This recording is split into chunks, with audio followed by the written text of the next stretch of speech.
감사합니다. 이렇게 또 만나뵙게 돼서 너무 영광이고, 또 하나님 나라를 꿈꾸고 또 세워가기를 소망하는 우리 다음 세대들과 함께 예배할 수 있다는 것이 저에게도 그렇고 가장 큰 영광입니다. 말씀 먼저 한번 봉독하고 오늘 본 말씀 읽고 함께 시작하도록 하겠습니다. 말씀 한번 띄워주시면요. 네, 갈라디아서 4장 7절의 말씀인데요. 갈라디아서 4장 7절의 말씀입니다. 네, 성경책 구약에서 찾으면 안 나옵니다. 신약에 있어요. 갈 이렇게 적혀 있습니다. 갈. 갈라디아서 4장 7절의 말씀입니다. 네, 함께 찾으신 줄 알고 읽도록 하겠습니다. 읽겠습니다. 시작. 그러나 내가 이후로는 종이 아니요 아들이니 아들이면 하나님으로 말미암아 유업을 받을 자니라. 아멘. 여러분, 우리가 신앙생활할 때 되게 중요하게 알아야 되는 것 한 가지가 있는데, 우리의 신앙의 방향성입니다. 방향성. 그러니까 이 신앙이 결국 어디로 향하게 될 거냐는 거죠.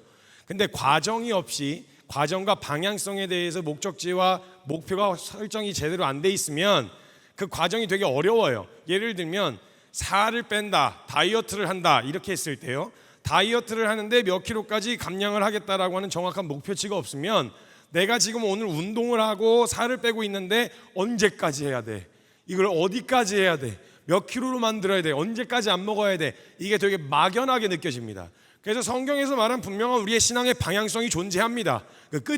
우리가 어떤 이 땅에서 육체를 입고 신앙생활할 때 어디로 향해야 되는지에 대해서 분명히 성경에서 이야기를 하고 있는데, 문제는 이 방향성을 제대로 알려주지 않으면, 목적지가 선명하지 않으면 우리가 신앙생활하면서 굉장히 괴로워요. 되게 힘들어요. 왜냐하면 언제까지 이걸 참으면서 살아야 돼? 언제까지 이걸 싸워야 돼? 계속 그 자리에서 머물러 있을 수밖에 없게 되어지는 거예요. 선명한 방향성이 있어야 되는 거예요. 제가 경기도에서 여기까지 오는데 부산을 찍었죠. 내비게이션을 이제 찍었으면요, 거기 오는 과정이 어떻게 그 목표 지점으로 가기 위해서는 어떤 과정으로 가야 되는지에서 길이 쭉 나와요. 그래서 부산으로 가려면 요 앞에서 좌회전해야 되고 저기 앞에서 나가야 되고 인터체인지에서 나가야 된다, 요걸 안내를 해준단 말입니다. 근데 제가 만약 목적지를 찍지 않고 내비게이션을 켜놓으면요, 그러면 어디로 가는지에 대해서 안내를 해주지를 못해요. 왜냐하면 목적지가 없으니까. 그렇게 되어지면 어떤 일이 일어나냐, 가는 도로에서 갈래길이 나올 때마다 고민을 합니다. 여기 딱 내려가야 되는데 목표지가 없으니까 천안 IC? 천안? 괜찮은 것 같은데? 여기 재밌다던데? 한번 내려볼까? 한번 빠져나가봐? 계속 혼란스러운 거예요. 우리의 신앙의 방향에 분명한 표대가 있어야 되는데, 이 표대 없이 신앙생활하면 이거 걸리면 이게 헷갈리고 저거 걸리면 저게 헷갈리고 계속 거기에 머물러 있으면서 반복할 수밖에 없게 되어진다는 거예요. 성경에서는 분명히 어디까지 자라야 하는지, 우리의 신앙이 어디까지 가야 되는지에 대해서 선명하게 이야기를 하고 있는데, 문제는 성경에 대한 그 방향성을 제대로 찍지 않은 채로 신앙생활하면 어떻게 되냐면, 이 땅에서 육체를 입고 살면서 죄를 조금 덜 짓는, 죄를 안 짓기 위해서 싸우는, 근데 뭔가 신앙생활에 재미가 없어. 계속 반복적으로 뭔가 싸우기만 해야 돼. 지쳐, 낙심이 돼. 그래서 이걸 해갖고 나한테 얻는 이익이 뭔데, 이거 통해서 나한테 얻는 유익이 뭔데, 방향도 목적도 없으니까 거기 안에서 계속 고단한 싸움만 하게 되어지는 거예요. 여러분, 진짜 이 신앙의 방향성을 명확하게 잡으면요, 예수 믿는 것만큼 흥분되는 일이 없습니다. 여러분, 예수 믿는 것만큼 즐거운 일이 없어요. 우리의 신앙의 방향성을 정확하게 잡아야 내 오늘의 싸움이 의미가 있고, 죄와 싸우는 것, 그리고 내가 그렇게 살려고 애를 쓰는 것, 선을 선택하기 위해서 몸부림치는 이 모든 게 다 의미가 있을 수 있는 거예요. 근데 만약 그게 안 되면 이 죄와의 싸움에서 계속 고단함만 느끼는 거죠. 언제까지 안 해야 되는지도 잘 모르겠고, 어디까지 가야 되는지도 모르겠고, 어느 정도 수준은 괜찮은지 이게 구분이 잘 안 가는 거죠. 그래서 어떤 마음이 생기냐면, 내가 이 땅에서 살았던 삶을 성적표 삼아서 천국에 갔을 때 하나님이 잘 살았네, 넌 천국, 넌 뭐야, 너 이렇게 못 살았어, 넌 지옥, 이렇게 구분 지을 것 같다는 생각에 이 땅에서 최대한 신앙생활하는 것이 죄 많이 안 짓고 교회 생활 열심히 하는 요 정도의 수준으로 머물러 있으니까 재미가 없는 거예요. 근데 여러분, 만약 진짜 예수 제대로 믿으면요, 진짜 한번 세상을 다 뒤집어 볼 만한 꿈을 꿀 수 있는 그런 사람이 되어질 수 있다는 거예요. 왜냐하면 우리가 믿는 하나님이 전능하신 하나님이니까, 그분의 신앙에 향한 정확한 방향성을 향하게 되어지면요, 그렇게 되어지면 진짜 중2병이나 꾸는 꿈이라고 생각하게 되어지는 그 터무니없어 보이는 그 꿈이 오늘 우리에게는 실제이고 현실일 수 있게 되어진다 이 말이에요. 그래서 이 과정, 정확하게 성경에서 이야기했었던 신앙의 과정과 방향과 목적지, 이 땅에서 살아가면서 어디까지 향해야 되는지, 우리의 신앙이 어디까지 향하고 목표치를 둬야 되는지 그 이야기를 풀어가려고 할 거예요. 자, 먼저는요, 예수님께서 이 땅에 오신 이유가 뭐냐면 예수님이 오셔서 해결하셔야 되는 일이 하나 있었습니다. 그게 뭐냐면 죄의 문제였어요. 그렇기 때문에 이 죄에 대한 내용은 예수님을 믿고 신앙생활하는 과정에서 제일 중요하게 해당되어지는 내용이에요. 근데 만약 이 죄에 대한 이야기를 제대로 안 하고 그냥 넘어가면 일단 신앙의 기반이 뭐냐? 받을 자격이 없는 자에게 거저 주신 하나님의 선물이라고 말하는 은혜를 믿는 믿음으로 하는 게 신앙생활이에요. 근데 이 죄를 제대로 찝지 않으면 은혜가 우리에게 은혜가 되지 않습니다. 은혜가 받을 자격이 없는 자라는 걸 알아야 되는데 만약에 이걸 제대로 찝지 않으면 받을 만해서 받는 거예요. 당연한 거예요. 그럼 어떻게 되어지냐? 사역을 해도 내가 주님을 위해 뛰어들어도 내가 그냥 희생해 드리는 거예요. 감격 때문에 내가 이렇게 살지 않고는 못 베기겠습니다. 내가 이렇게 헌신하지 않고는 못 베기겠습니다. 그래서 뛰어들 수밖에 없게 되어지는 게 바로 은혜를 받은 사람에게 나타나는 태도인데, 문제는 제대로 죄에 대해서 찝지를 않으니까 은혜가 안 되는 거예요. 여러분, 만약에 이 죄에 대해서 확실하게 인지하고 정확하게 깨닫게 되어져서 은혜를 경험하잖아요. 하나님을 향한 희생, 그 희생으로 보지 않습니다. 당연한 걸로 봐요. 당연한 거지. 이게 어떻게 내가 주님을 위해서 뭔가를 드리는 게 어떻게 그게 희생이에요? 여러분, 돌아온 탕자가 아버지의 집으로 돌아올 때 뭐라고 하면서 돌아왔냐면, 나는 둘째 아들이니까 다시 가서 아들처럼 살 수 있겠지, 이렇게 온 게 아니라 내가 그 집에 종의 하나라도 좋으니, 종 중에 하나가 되어도 좋으니 받아주시기만 했으면 좋겠다. 내가 자격이 없다는 걸 알아. 그래서 그 집에 들어갈 때 당당하게 들어간 게 아니라 정말 이게 감격인 거예요. 받아준 것만으로도 감격인 거예요. 우리가 주님 나라를 위해서 뭐 뛰어든다, 내가 주님을 위해서 뭔가 한다, 그거 웃기는 소리입니다. 여러분, 주님이 하나님 나라에 동참시켜 준 것만으로도 영광인 줄 아셔야 돼요. 내가 주님의 이름과 그 영광을 위해서 어떤 역할이든 쓰임 받을 수 있다는 것 자체가 그게 우리에게 감격이어야 돼요. 물론 서로는 우리가 함께 하나님 나라를 세워가기 위해서 소중하게 봐야 되고 서로 아끼고, 그래 우리 이 길 함께 가는구나, 아껴줘야 됨이 맞지만 남들한테는 당연하다고 이렇게 얘기하면 마음 상할 수 있어요. 그러니까 예를 들면 주님 위해서 막 뛰어들어서 열심히 막 청소하고 있는데 당연한 거요, 지는 안 하면서 화장실 청소하는 거 영광인 줄 알아? 이렇게 얘기하면 마음이 상해버리죠.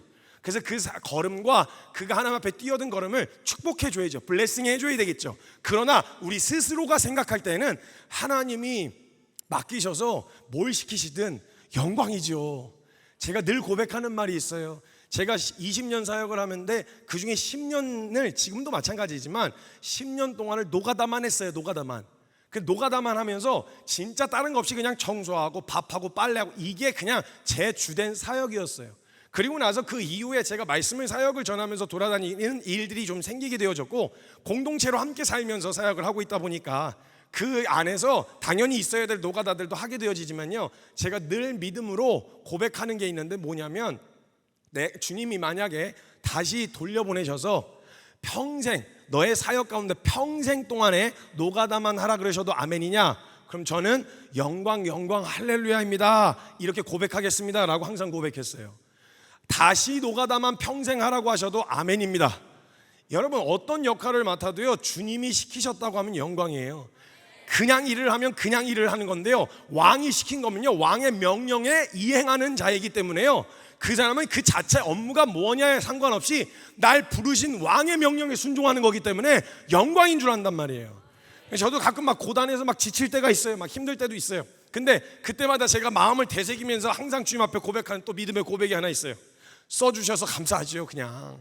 그래서 가끔 제 수고가 드러나게 되어져서 고생 많으시지요, 아이고 이렇게 위로해 주시고 격려해 주시는 분들도 계세요. 그럴 때마다 제가 정신줄 안 잡으면은, 아, 내가 주님을 위해서 뭔가를 하고 있구나, 이런 착각에 빠질까봐 항상 고백하는 게 그냥 써주셔서 감사합니다. 주님이 그저 써주시니 감사하죠. 그냥 하나님께서 어느 자리든 어느 위치이든 불러주신 게 영광이고, 감격이 되려면요, 제일 먼저 내가 받을 자격이 없는 자였다라는 걸 아셔야 돼요. 그걸 깨달아야 그 다음에 은혜가 은혜되어질 수 있다라는 거예요. 근데 이 죄에 대한 이야기를 제대로 안 하고 넘어가면 십자가 아무리 걸어놔도 저건 은혜가 안 돼요. 여러분 진짜 내가 죄인인 거 제대로 알잖아요. 십자가만 봐도 감격이 돼야죠. 왜냐하면 나 같은 내가 어떤 존재인지를 알면 그런 존재를 위해서 하신 일이잖아요, 십자가가. 그럼 그걸 보면서 이런저런 고민도 하다가 사람들과 다투고 어렵다가도 십자가만 딱 보면 그게 그냥 감격이 되어지고 그게 그냥 안심이 되어지는 그런 은혜가 되어야 되는데, 요걸 제대로 건들지 않으면, 제대로 짚지 않으면 안 된다는 거예요. 그래서 죄에 대한 이야기를 해야 돼요. 죄에 대한 개념을 확실하게 잡으셔야 돼요. 이게 단순히 성경에서 말했던 죄, 이 내용이 우리가 흔히 이야기하는 죄의 열매, 행위, 요거와는 좀 구분을 할 줄 아는, 구분할 수 있는 분별력을 좀 가지셔야 돼요. 우리가 보통 죄에 대해서 이야기하면 이렇게 생각합니다. 우리가 죄를 지었기 때문에, 어떤 잘못된 행위를 했기 때문에 그래서 내가 죄인이 됐다, 이렇게 생각을 하신단 말이에요. 근데 우리가 어떤 행위를 저질러서 죄인이 된 게 아니라 죄인이라서 나타나는 증상이에요. 이걸 지었기 때문에 죄인이 된 게 아니라 죄인이라서 죄를 지을 수밖에 없는 존재라는 거예요. 이걸 성경에서 이야기하고 있는 거예요. 너희가 어떤 열매에 대한 부분들에 대해서 이야기하는데 그건 너의 생명과 너의 존재 자체가 죄인이기 때문에, 그래서 맺혀지는 열매일 뿐, 이것 자체 때문에, 이런 행위를 했기 때문에 그래서 죄인이다, 이렇게 얘기하지 않는다고요. 근데 만약 이거 거꾸로 이해하면 어떤 일이 일어나냐? 그럼 너무 과해요, 십자가가. 뭐야, 내가 그렇게 죽일 만큼 죄를 짓거나, 뭐 죽일 만큼 죄를 지으신 분 계세요 혹시? 자수하세요 그냥 빨리. 내가 누굴 죽일 만큼, 내가 사형 선고를 받을 만큼 뭔가 잘못한 게 있다, 이런 생각이 스스로들 만약 열매로 죄를 이해하기 시작하면요, 이게 이해가 안 되고 해석이 안 되고 은혜가 은혜 안 돼요. 이 죄에 대한 부분, 저만 해도 그래요. 여기 모태신앙들 많을 텐데, 모태신앙이 만약 좀 보수적인 가정 안에서 자라나잖아요. 그러면은 죄 짓기가 쉽지가 않습니다. 그리고 예수님이 십자가 져 주실 이유가 별로 없어요. 왜냐면 웬만한 건 다 죄값을 다 치르거든요, 지가. 그렇기 때문에 은혜가 안 돼요. 저 같은 경우만 생각을 해봐도, 제 이름이 늘 말씀드리지만 제가 김선교, 본명이라 말씀드렸잖아요. 본명 이름 이따구로 지우는 거 보면 집안 분위기 짐작가시잖아요. 지난번에도 와서 말씀드렸지만 저희 오남매가 있는데 오남매가 다 선교사예요. 다 이렇게 이름도 밝힐 수 없는 나라와 지역에 가서 선교하고 있어요 지금. 그런 환경에서 자라는데, 저 같은 경우는 한글을 성경으로 뗐다니까요. 한글을. 그래갖고 오래 걸렸다고 말씀드렸잖아요. 제가 가나다라 마바사부터 해야 되는데 태초에 태부터 해가지고 한글 떼는데 시간 오래 걸렸어요. 저희 집안 분위기 안에서 하나님을 경외하는 것이 지혜와 지식의 근본이라 그래가지고 아침에 묵상 안 하고 노트에 기록 안 하면 학교 안 보내셨어요. 그래서 딱 쳐다보시면서 정확하게 말씀 묵상하고 기록하고, 그 다음에 지각을 해도 선생님한테 두드러 맞는 한이 있더라도 묵상하고 가라, 이래가지고 그런 분위기에서 자랐단 말이에요. 죄 지을 환경이 아니죠, 환경 자체가. 그리고 제가 또 일찍이 선교사로 헌신해갖고 17살에 헌신하는 바람에 살아왔었던 공동체가 굉장히 타이트한 공동체였어요.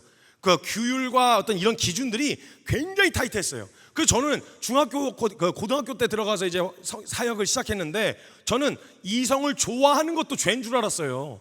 그 정도의 분위기였다니까요. 그러니까 사실 그런 환경에서 뭐 잘못했다고 막 끌려가서 혼나는 내용이라고 하면, 너 누구 좋아하는 마음이 생겼어? 정신 차려! 지금 그럴 때가 아니야. 집중해야지. 뭐 이런 걸로 혼나가지고 저는 이렇게 뭔가 이렇게 좀 잘못을 이렇게 저지를 수 있는 환경 자체가 그런 게 별로 없었단 말이에요. 그런 환경에서 자라다 보니까 제가 상대적으로 죄인인 걸 깨닫기가 쉽지가 않은 거예요. 아니, 내가 뭘 그렇게 잘못했어? 십자가 복음을 이야기하는데, 너 복음을 이야기하는데 감격이 안 돼. 너 이제 화인 맞은 양심 이러면서 막 정죄를 당하고 막 저기를 공격을 당할 때 저는 그게 좀 힘들었어요. 왜냐면 아니, 내가 뭘 그렇게 잘못했어? 내가 뭘 그렇게, 아니, 하나님 예수님이 인류 모든 사람의 죄를 위하여 죽으시는 거면 오케이, 그럼 내가 이해가 가. 근데 나 때문에 오셨다, 나 때문에 막 채찍 맞았다, 그러면 고마운 게 아니고 약간 부담스러운 거예요. 왜 그러세요?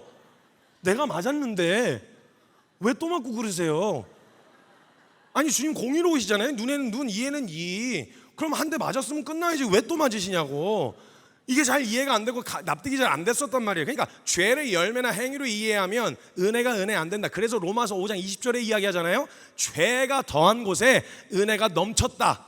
율법의 기준으로 딱 섰을 때 하나님의 공의가 딱 선포됐을 때 그 기준에 내가 부합하지 않는다라는 걸 깨달아 알아가면 알아갈수록 와, 이런 나를 위해서 하신 하나님이 하신 그 일들이 은혜로 다가오기 시작하는데 문제는 괜찮잖아요. 그래서 바리새인 대제사장이 은혜 받기가 진짜 쉽지 않았어요. 그냥 대놓고 죄인인 것들 있죠.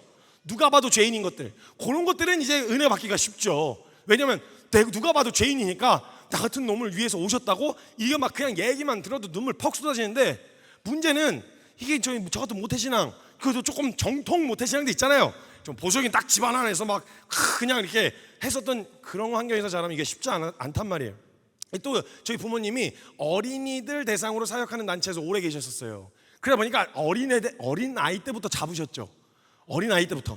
그래가지고 초등학교 고학년부터 갈 수 있는 수련회에 저학년부터 밀어붙이셔가지고 매년 수련회. 그리고 저 진짜 전도왕이었어요. 전도왕. 그래가지고 전도 도구 딱 들고 가잖아요. 저 때만 해도 놀이터에 애들 많았거든요.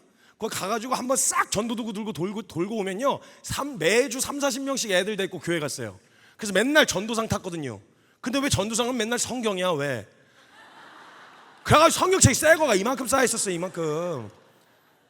그래가지고 이제 막 그렇게 하고 다녔단 말이에요. 근데 그렇게 막 다니다가요, 제가 중학교쯤 됐을 때요, 수련회 같은데 이제 이런 겨울에 수련회 가잖아요. 중고등부 수련회 가면 그때 당시에 이렇게 유행하던 프로그램이 있었어요. 그래서 보통 수련회가 2박 3일 정도 진행되면요, 가장 클라이막스 하이라이트는 언제냐면 둘째 날 저녁 집회예요. 그래서 둘째 날 저녁 집회 때 애들의 마음이 이렇게 몽글몽글 열려 있어요. 잘. 왜냐면 처음에는 어색해서 막 뻗대고 이러다가 둘째 날 되면 좀 친해지기도 하고 같이 막 뛰는 게 이게 자연스러워지기도 하고 이래가지고 둘째 날 저녁쯤에는 이제 마음이 몽글몽글 잘 열려 있어요. 그리고 찬양도 끝났겠다, 말씀도 들었겠다. 자, 이렇게 열려 있는 요때 저처럼 목이 잔뜩 쉰 전도사님이 한 분 나오세요. 나오셔가지고 갑자기 선생님들 불 꺼주세요 그래요. 그럼 이제 불을 꺼요. 그 다음에 이제 저 십자가, 여기다 이게 십자가 같은 거 남은 십자가 하나 세워놓는데 여기에다 조명을 하나 딱 때려놔요. 그리고 반주자 반주 주세요. 그럼 이제 반주를 하기 시작해요. 분위기 세팅 다 됐어요. 그러더니 이제 애들 다 앞에서 이렇게 무릎 꿇고 이제 기도할 준비하려고 이렇게 무릎 꿇고 앉아 있으면은 선생님들 애들한테 A4 용지 하나씩 나눠주세요 그래요. 그걸 펜도 하나씩 나눠주세요 그래요. 그럼 A4 용지하고 펜을 이렇게 받아서 전도사님이 돌아다니면서 인상 팍 쓰면서 지금부터 너의 죄를 적으래요. 그 A4 용지에다가 죄를 적으라는 거예요. 그 다음에 그 죄를 십자가에다 이렇게 못을 박는 그런 퍼포먼스들이 한참 유행이었어요. 저 수련회 가면 중학교 때 그런 걸 하거든요. 그래갖고 이제 앉아가지고 이제 종이에다가 이제 쓰기 시작합니다. 그래갖고 이제 앉아가 무릎 꿇고 진지하게 이제 써야 되는데 아무리 생각을 해도 내가 예수님 죽일 만큼 뭘 잘못한 게 없는겨. 이게 쉽지 않아요. 그래서 집중을 해야 돼. 왜냐면 둘째 날이잖아. 은혜 받아야 되잖아. 그래가지고 이제 막 하고 있는데 옆에 벌써 부릉부릉 시동 걸렸어. 벌써 이러니까 마음이 조급해지기 시작하는 거야. 나 어떻게 얘 벌써 막 이러고 있고 옆에 있는 애는 막 적다가 한 장만 더 주세요 막 이러니까 큰일 났다. 이거 어떡하지? 막 나 은혜 받아야 되는데 막 해서 엄마 아픈 막 갑자기 슬픈 생각하고 막 갑자기 슬픈 드라마 같은 거 생각하면서 눈물 어떻게든 짜내려고 하는데 문제는 이게 감동이 안 되는 거야. 왜냐면 내가 뭐 그렇게 죽일 만큼 한 게 없으니까. 그래서 어떻게 했는데 집중했어요. 집중력을 발휘했어. 그래서 생각해낸 게 있었는데 딱 생각이 났어. 한번 상욕을 했어요. 내가 상욕을 집안에서 상욕을. 근데 이 상욕은 그냥 우리가 그냥 야 이런 욕이 아니라 아주 나쁜 욕을 했는데 저희 집안에서 욕을 했다 그러면 저희는 그냥 사망이에요. 그 즉시 그냥 죽어요. 그냥 집안에서 쫓겨날 수밖에 없어요. 그런 게 허용된 적이 없어요. 저희 집안에서. 근데 제가 이제 밖에서 놀이터 돌아다니면서 주워 들은 이야기들 있잖아요. 너무 속 시원하게 막 이야기를 하는 거야. 그래가지고 이게 어디서 드러났다가 이제 그 집에 있었는데 어느 날 저희 어머니가 수요 예배에 가시게 됐어요.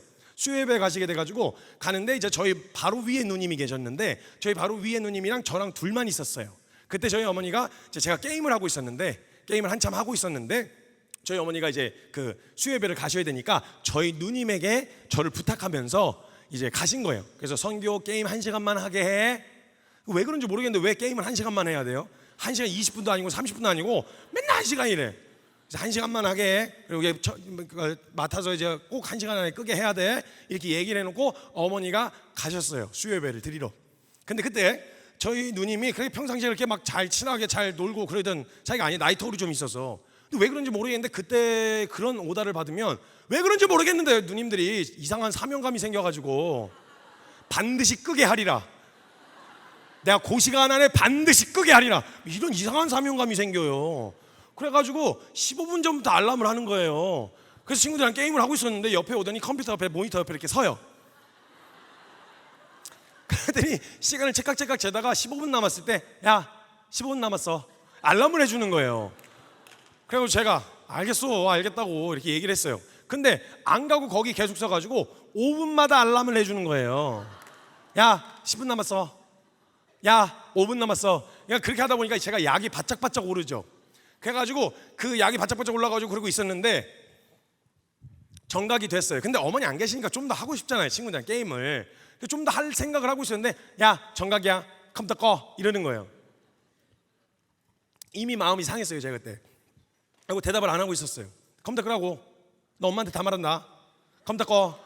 너 벌써 3분 넘었어. 컴퓨터 꺼. 이러면서 계속 옆에서 깐족거리는 거예요. 너무너무 화가 나는 거예요 제가. 그래가지고 제 대답을 안 하고 게임을 하고 있었는데 막 승질 내면서 막 진짜 막 이러면서 하고 있었는데, 여러분 그 게임을 하는 사람에게 절대 하지 말아야 될 행동이 있습니다. 그것도 친구들이랑 온라인으로 하고 있는데 하지 말아야 될 행동 몇 가지가 있는데 그 중에 첫 번째를 저희 누님이 한 거예요. 야 컴퓨터 끄라고 엄마한테 다 말한다. 그랬더니 갑자기 모니터를 딱 끈 거예요. 오. 그때는 참았어요. 그래서 하지 마라. 그래서 모니터를 다시 켰어요. 근데 이미 한 판 죽었어. 부글부글 하고 있었죠. 옆에서 계속 깐족거리면서 얘기하는 거예요. 컴퓨터 끄라고. 컴퓨터 꺼. 엄마한테 다 말한다. 컴퓨터 꺼. 그래서 이러고 하고 있었는데, 여러분 게임을 하는 사람에게 절대 하지 말아야 될 행동이 있어요. 갑자기 컴퓨터 꺼. 그리고 대답을 안 하고 계속 막 제가 승용주 부리면서 하고 있으니까 콘센트를 뽑은 거예요.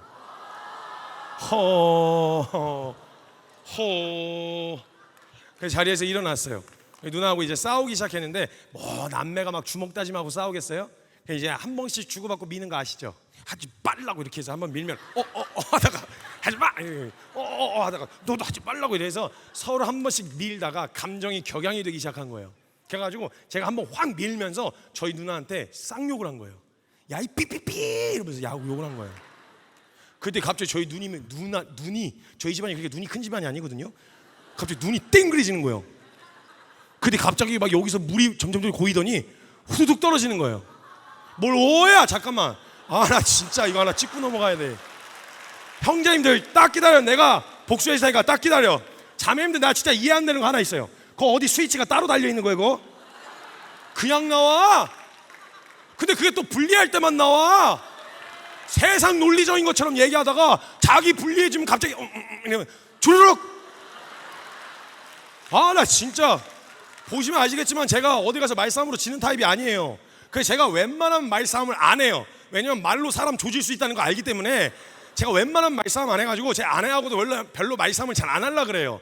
그냥 막 할 말이 많지만 하지 않는다 이런 마음으로 그냥 넘어가고, 알았어 미안해 내가 잘못해서 알았어 그냥 이렇게 넘어가려고 하는데 한 번은 제가 안 되겠다, 이거 좀 찝어줘야 되겠다, 내가 그냥 자꾸 넘어가니까 진짜인 줄 아네, 안 되겠네 해가지고 제가 이렇게 그 하도 상담을 많이 하고 막 이렇게 하면서 자연스럽게 개발된 게 뭐였냐면, 상담한 내용을 웬만해선 잊어버리질 않아요.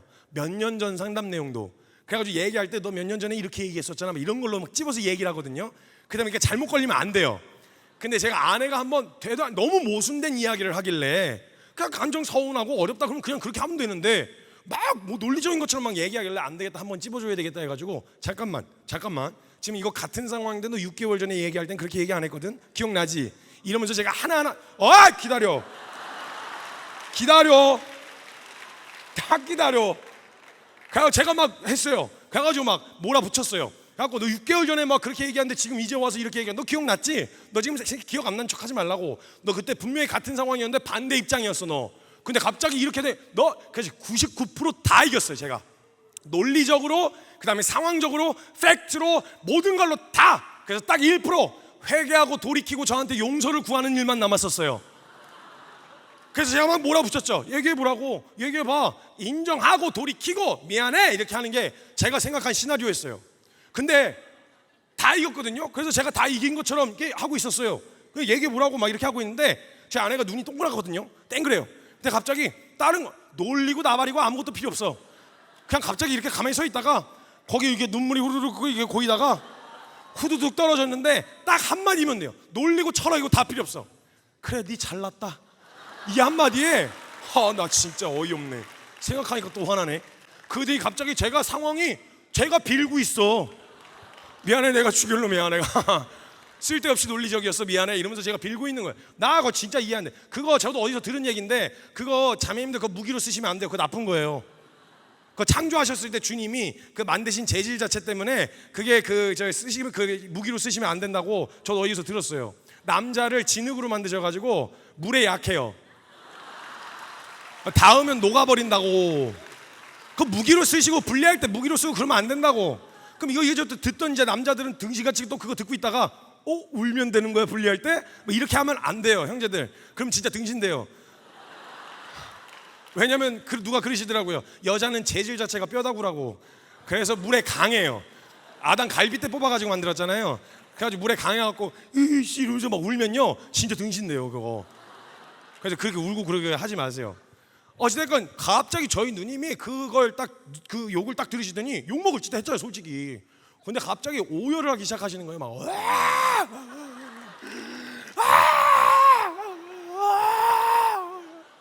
방에 들어가지고 막 난리가 났어요. 그래서 제가 어떻게 거기서 더 게임을 합니까? 그냥 컴퓨터 끄고 이렇게 거실 바닥에 이렇게 앉아 있었어요. 그냥 거기서 뭘 할 수가 없잖아요. 그래서 그냥 가만히 앉아 있었어요. 계속 울어 막. 근데 제가 한 가지 기대해볼 만한 게 아직 어머니가 돌아오실 시간이 남아 있었어요.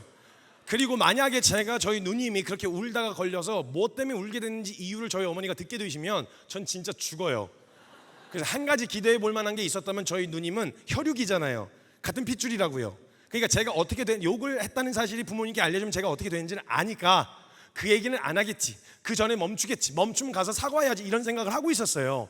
그리고 설마 가족인데 죽는 걸 바라진 않겠지. 그걸 하나 기대했단 말이에요 제가. 그래서 거실 바닥에 앉아 있었는데 시간이 점점 다가오는 거예요. 어머니 오실 시간이. 근데 저희 누님이 거의 멈췄어요 울음을. 그래서 울음이 상태가 이렇게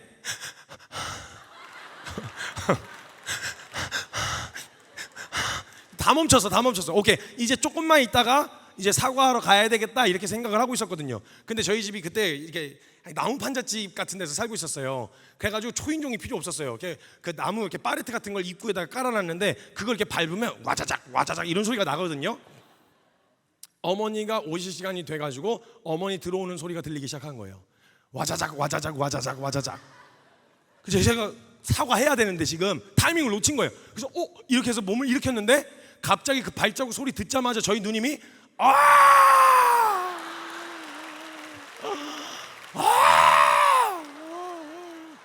와, 완전 얼음이 됐어요. 얼음이 돼서 이제 서 있었단 말이에요. 근데 저희 누님이 지금 어머니가 오셔가지고 딱 보자마자 분위기가 쎄하잖아요. 너네 싸웠어? 이러고 물어보신 거예요. 그리고 먼저 누나한테 가시잖아요. 누님한테 가갖고 넌 동생 돌보고 있으라 그랬더니 같이 싸우고 앉아있어! 이러면서 이제 막 먼저 저희 누님이 혼난 거예요. 근데 그렇게 혼나니까 또 서러웠던 거예요. 저희 누님이. 그래가지고 서러워가지고 끄걱끄걱거리면서 제발 제가 밖에서 제발 우리 가족이잖아, 우린 혈육이잖아, 제발 이러고 있었는데 그래서 저희 누님이 하다가 성경아 나한테 하다가 삐삐삐라고 했어 이렇게 해서 한 거예요. 그렇게까지 해놓고 대략 한 5초간 정적이 흘렀어요. 농담이 아니라 진짜 1, 2, 3, 4, 5. 여러분 저희 어머니의 표정을 봤나 봐요. 살기가 느껴지는 어머니 표정을 본 거죠. 누나도 아차 했을 거예요 아마. 그러더니 저희 어머니가 그 안쪽 방 쪽에서 들렸는데 소리가 갑자기 쿵쿵쿵쿵 소리가 들리는 거예요. 그러더니 갑자기 찹찹찹찹찹 소리가 들리는데 이게 무슨 소리냐면 저희가 하도 이사를 자주 다녀가지고 저희는 가구가 없었어요. 그래서 저희는 옷을 행거에다 보관했거든요. 근데 그 행거 뒤에 제 매가 있었어요. 그 매를 찾는 소리인 거예요. 옷을 넘기는 소리.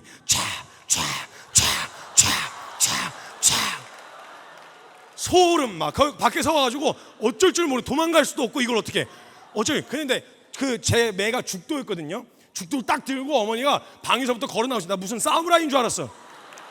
이러고 막 걸어오시는데 막 입에다가 막 죽도 막 집어넣으시면서 막 어디 그 저주받은 주댕이라 이러면서 막 그냥 막 입에다 죽도 말고 막 살려주세요. 그리고 저희 어머니가 옛날에 의상실 하셨었거든요. 그래서 집에 바늘이 종류별로 있었어요. 그래서 바늘이 그 단추 꿰매는 소바늘부터 시작해서 이불 그 솜 겉에 씌우는 그 이불을 꿰매는 대바늘이 있어요. 이만한 거, 두께도 이만하고. 그게 가죽에 이렇게 종류별로 사이즈별로 말려 있었거든요. 그 말려 있는 가죽을 거기서 들고 오셨어요.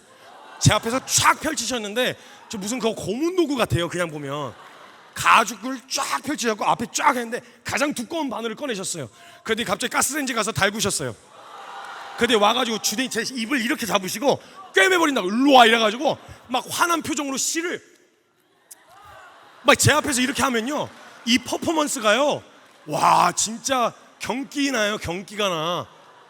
여러분 생각해보세요. 아니 내 단추를 꿰매주려고 하는 게 아니라 입을 꼬매시려고 씨를 꿰매는 어머니 표정 보시면요 얼마나 무서운지 아세요? 그래서 일로 와 일로 와 이렇게 해가지고 주둥이 잡혀가지고 꼬매버린다고 막 이러면 막 거품 물고 경기는 그냥 죄송합니다 살려주세요 막.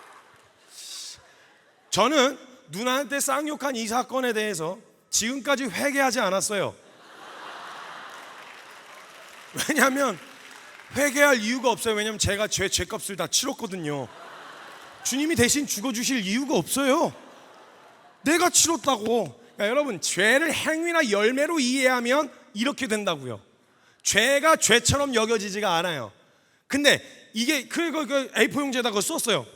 막 애들 막 울고 있는데 급해가지고 여기 썼어요. 써가지고 누나한테 띠띠띠라 그랬다가 뒤지게 맞았어요. 그러고 적어놨는데 안 오는 거야. 감동이 안 오는 거야. 이게 감격이 돼야 되는데. 그리고 다시 생각해봐. 머리를 쥐었잖아요. 해서 집중해서 딱 하나 또 생각났어요. 제가 한번 헌금을 띵거 먹었어요. 이건 좀 큰 죄죠. 제가 예전에 다니던 교회가 있었는데 그 교회에 유초등부실 앞에 이렇게 라면 자판기가 있었어요. 큰 교회였거든요.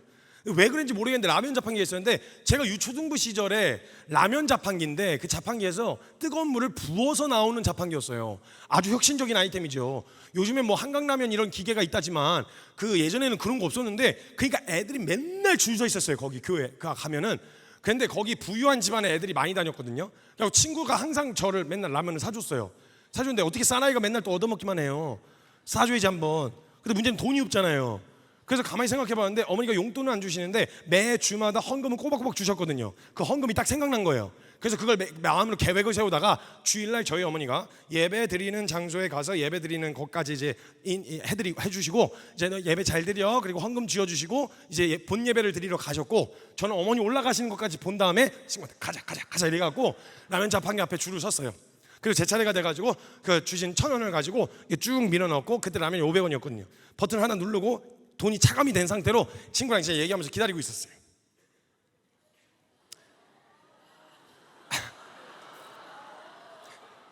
뭔가 쎄해. 뭔가 여기가 쎄해. 그래가지고 제가 고개를 돌려서 이렇게 봤더니 저희 어머니가 계단에 올라가셨다가 뭘 줄 게 있으셔서 다시 내려오셨는지 문 앞에서 제가 돈을 넣는 장면을 다 목격하신 거예요. 그래갖고 저희 어머니가 옆에 오셔가지고 친구들 있으니까 그래서 막 그래 맛있게 먹어 이렇게 인사하신 다음에 저희 어머니가 저한테 그 돈의 출처를 물으셨어요. 조용히 저한테. 그때 제가 이실직고를 했으면 좀 덜 맞았을 텐데 그 되도 않는 거짓말 무서워가지고 되도 않는 거짓말을 한 거예요. 그리고 뭐 어디서 주웠다느니 뭐 이러면서 되도 않는 거짓말을 한 거죠. 그랬어 이러시던 어머니가 옆에 애들 다 있으니까 되게 인자하고 온유한 얼굴로 표정으로 웃으시면서 제 귀에다 대고 속삭이셨어요. 집에 가서 보자. 집에 도착했어요. 저희 어머니가 저를 앞에다 꿇어 앉히셨어요. 그래서 제가 경외함으로 저희 어머니 앞에 무릎을 꿇고 앉았어요. 저희 어머니가 제 앞에서 이게 앉으셔가지고 성경책을 하나 갖고 오셨어요. 성경책을 펼치시면서 한 장 한 장 이렇게 찹 넘기시면서 이런저런 이야기를 하시면서 우리 성교가 그렇게 했구나 이러면서 찹찹 넘기시더니 사도행전 5장을 펼치셨어요. 거기 사도행전 5장에는 아나니아 삽비라라는 애가 나와요. 헌금 띵거 먹었다가 이제 죽은 애들이거든요. 그 사도행전 5장을 펼치셔가지고 읽어주셨어요. 쭉 읽어주셔서 헌금 띵거 먹었다가 어떻게 죽었는지에 대해서 이야기를 해주시면서 난 우리 아들을 그런 저주받은 자식으로 만들 수가 없다고 하셨어요. 다시 바늘 세트를 가지고 오셨어요. 저는 헌금 1,000원을 띵거 먹은 이 주제에 대해서 지금까지 회개하지 않았어요. 왜냐하면 저는 헌금을 1,000원을 띵거 먹고 10만 원어치 두드러 맞았어요. 그럼 만약 주님이 공의로 오시다면 저에게 99,000원을 거슬러 주셔야 돼요. 십자가가 은혜가 아니고 왜 저러시나 싶은 거죠. 아니 왜 그래, 도대체 왜 그러신 거야? 내가 다 맞았는데, 내가 다 치렀는데, 죄값을 치렀는데 왜 저러시나, 이런 생각이 찾아 들어온단 말이에요. 그러니까 우리가 죄를 열매나 행위로 다루기 시작하면 내가 죄인이라는 걸 인정하는 게 쉽지가 않아요. 쉽지 않은 게 아니라 불가능해요. 왜냐하면 상대적으로 깨끗하게 살려고 애썼던 사람, 굳이 성경적 기준이 아니더라도 도덕적으로 살기 위해서 애썼던 사람들이라면요, 그렇게 남들에게 피해 안 주려고 하면서 살았고, 남들을 보기에도 도덕적이다, 선하다 이런 기준을 살려고 몸부림치고 애를 썼는데 너 똑같은 죄인이야 이야기하면 솔직히 억울할 것 같아요. 근데 성경에서 말한 죄, sin과 우리가 흔히 이해하고 있는 범죄 행위, crime, criminal하고는 구분하셔야 돼요. 자, 성경에서 말한 sin이라고 하는 죄는 존재를 의미하는데 쉽게 설명을 해드리겠습니다. 한 청년이 와서 저에게 질문을 했어요. 성사님, 그 로마서 5장 20절에 죄가 더한 곳에 은혜가 넘쳤다는 말이 있지 않습니까? 그렇다 그랬어요. 그 말이 내가 죄인인 걸 알아가면 알아갈수록 그런 죄인인 나의 사랑하신 하나님의 은혜가 더 크게 다가온다, 이 말 아닙니까? 그렇다 그랬어요. 그럼 전 죄인인 걸, 제가 죄인인 걸 어떻게 알 수 있나요? 죄인인 걸 잘 모르겠는데 제가 죄인인 걸 어떻게 알 수 있나요? 인정하기가 어려웠던 거예요. 왜냐하면 상대적으로 나쁜 짓을 그렇게 많이 안 했던 거죠. 도덕적으로 살려고 애를 썼던 거예요. 그래서 저한테 그 질문을 하길래 저도 그 고민을 당연히 했거든요. 그래서 제가 그 질문을 하길래 알고 싶냐 그랬어요. 너무 알고 싶대요. 그래서 뭐 오래 걸릴 것도 없고 한 이틀이면 되는데 해볼래? 그랬더니 해보겠대요. 이틀 동안 해볼 자신 있어? 그랬더니 재밌겠대요. 해보겠대요. 그래서 너 그럼 펜하고 종이 가져와 그랬어요. 그래서 펜하고 종이를 가져왔어요. 가져와서 이렇게 얘기했어요. 넌 지금부터 이틀 동안 네 머릿속에 이렇게 슥 스치고 지나간 생각들 있지?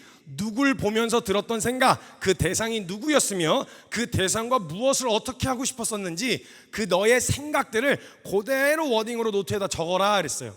그리고 이런 거 적어도 되려나? 라고 생각한 그것까지 적어라 그랬어요. 해보겠냐? 그랬더니 재밌겠대요. 해보겠대요. 그래서 그 녀석 덕분에 한 기수, 그 훈련받고 있었던 같은 기수 애들이 같이 그 일을 하게 됐어요. 근데 하는데 너무 재밌는 반응이 나오기 시작했어요. 걔네들이 그 노트를 두고 어디 못 가요. 그래서 화장실 갈 때도 노트 들고 가고요, 샤워실 갈 때도 노트 들고 가고, 잘 때도 베개 밑에 껴놓고 자고 그러는 거예요. 그래서 제가 저녁쯤 돼가지고, 그날 저녁쯤 돼가지고 그 녀석을 화장실 가다가 만났어요. 그래서 어떻게 죄인인 거 잘 보고 있냐 그랬어요. 그랬더니 얘가 얼굴이 완전히 흘러내린 채로 저한테 오더니 제 귓속말로 선생님, 전 쓰레기입니다 그러는 거예요.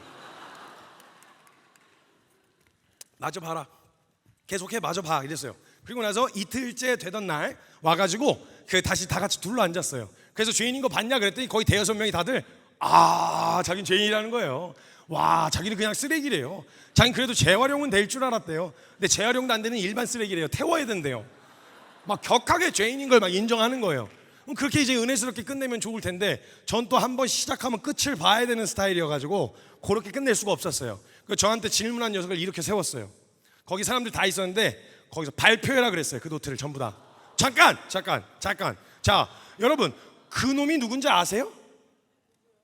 모르잖아요. 그 노트에 뭐가 적혀 있는 줄 아세요? 모르잖아요. 근데 왜 뭐가 적혀 있는지 아는 사람처럼 반응하세요? 희한하네. 왜? 아니, 누군지 내가 얘기 안 했는데, 사진을 보여준 적도 없고 그 노트를 보여준 적도 없는데, 오, 나쁜 놈. 약간 표정들이 다. 아니, 뭐가 적혀 있을 줄 알고. 여러분도 아시는 거예요. 만약 내 생각을 그대로 노트 위에 적으면 대충 거기에 무슨 내용이 적혀 있을지 이미 여러분도 지금 짐작이 되시는 거예요. 근데 웃긴 게 뭔지 아세요? 이 죄인에게 가지고 있는 이 죄성은요, 상황과 조건만 갖추어지면 열매 맺는 건 시간 문제입니다. 그냥 그 가지고 있는 죄성이, 가능성이 그대로 있어요. 죄성이 있는 거예요. 그래서 이게 상황과 조건이 갖춰지지 않아서 그 안에 담겨 있을 뿐, 옮겨 붙일 다른 도구들과 옮겨 붙일 대상만 있으면 이거 옮겨 붙는 건 시간 문제예요. 여러분, 케이크 위에 초가 하나 있습니다. 초는 너무 예뻐요. 그래서 아이들 콧구멍으로도 끌 수 있어요. 그래서 애들이 서로 끌라고 막 푸 해갖고 이제 와가지고 막 끌라고 하잖아요. 근데 여러분, 그 초 위에 있는 불은 우리 강릉산 전체 다 태웠던 강릉에서 일어났던 산불의 속성하고 전혀 다르지가 않아요. 그래서 그 케이크 위에 있는 초를 가져다가 휘발유통에 갖다 붙이면 붙을 수도 있고 안 붙을 수도 있는 게 아니라 무조건 옮겨 붙어요. 그게 뭐 초가 예쁘니까 불도 이쁘게 붙을까요? 막 이렇게? 아니죠. 휘발유가 준비된 만큼 타겠죠. 그리고 그 주변에 옮겨 붙일 것들이 있다면 옮겨 붙이면서 퍼져나가겠죠. 이게 죄의 확장성이에요. 누가 하나 그걸 꺼내서 가능성이 있었던 모든 곳에다 갖다 옮겨 붙이면 이게 갑자기 무한히 확장되어지기 시작해요. 이게 죄성이에요. 여러분, 그래서 인간의 원함과 정욕을 컨트롤하지 않은 채 그대로 방치하고 냅두면 인간들 자멸하는구나. 이걸 근현대사만 봐도요, 세계 1, 2차 대전을 통해서 다 봤어요. 야, 법 없으면 다 죽겠구나. 그 창의력과 창조력으로 죽이기에 얼마나 발이 빠른지 사람 죽이는 사실상 무기를 만들어내는데, 야, 얼마나 효과적으로 얼마나 치명적이게 사람을 죽일 수 있는지 이걸 개발하는데, 이거 다 터뜨렸다가는 다 죽겠구나 싶은 거예요. 그러니까 부랴부랴 법을 만들잖아요. 이걸 지키지 않았을 땐 불이익을 주는 두려움을 심어줘서라도 인간의 본성을 그대로 표출하지 못하도록 통제 안 하면 다 죽는 거예요. 다 죽는 거. 이게 인간이 가지고 있는 죄성이에요. 여러분 생각해보세요. 대한민국의 무정부 상태가 찾아왔다고 생각해보세요. 어떤 이미지일 것 같으세요? 막 파라다이스, 꿈꾸던 파라다이스, 막 서로의 것을 나누고 막 서로 챙겨주고 내가 못 먹더라도 쪼개서 나눠주는 이런 파라다이스가 연상되세요? 아니면 어두운 뒷골목 슬럼가, 살인, 강간, 방화, 폭력, 강도, 이게 난무하는 어두운 뒷골목 슬럼가가 연상되시나요? 후자가 생각나시죠? 이게 인간이에요. 그럼 거기서 이런 사람들도 있어요. 난 그렇게 돼도 남의 거 뺏지 않을 거예요. 난 착하게 살 거예요. 언제까지요? 이 죄의 확장성과 전염성이 얼마나 무섭냐면, 다 가지고 있었는데 누구 하나가 시작하면서 불을 확 질러버리잖아요. 나도 이러면서 질러버리기 시작한단 말이에요. 만약에 여러분의 가족을 누가 와서 그냥 이유 없이 패, 그러더니 가지고 있는 물건들을 뺏어가, 그러더니 여러분의 가족을 강간을 해, 살인을 해, 그거 여러분 옆에서 또 보면서 나는 안 그래야지, 난 똑같이 때리지 않을 거야, 이렇게 버틸 자신이 있으세요? 그거? 없죠? 안 된다고요. 이게 죄의 확장성이에요. 이걸 방치하고 내버려두면 그대로 자멸이에요. 그래서 창세기부터 시작됐던 우리가 흔히 이해하는 심판이라는 건 사실은 구원이 목적이었어요. 그냥 내버려두면 자멸하는 거야. 그냥 휩쓸려서 이 죄의 확장성과 전염성 때문에 확 다 진멸해버릴 것 같으니까 어떻게든 구속의 역사를 이어가시려고 하셨던 하나님이 노아의 방주 사건을 통해서 인류의 역사를 이어가시려고 하셨던, 그래서 여러분 많이들 오해하는 것 중에 하나가, 하나님이 딱 보고 계시다가 천국, 넌 마음에 드니까 천국, 넌 마음에 안 드니까 지옥, 이렇게 지옥 보내시고 천국 보내시는 이런 분이라고 보통 생각을 해요. 잘 보이면 천국 가고 밉 보이면 지옥 간다. 근데 여러분, 쉰들러 리스트라는 영화가 있어요. 거기에 독일이 세계 2차 대전 때 유태인들 학살했던 그 스토리가 담겨 있는데, 거기에 독일인 사업가가 한 사람이 있었어요. 이 사람이 유대인들이 너무 머리가 똑똑하고 일을 잘하니까 싼 값에 수용소에 들어가 있었던 그 수용자들을 싼 값에 사가지고 일 사업하는 데 쓰고 있었어요.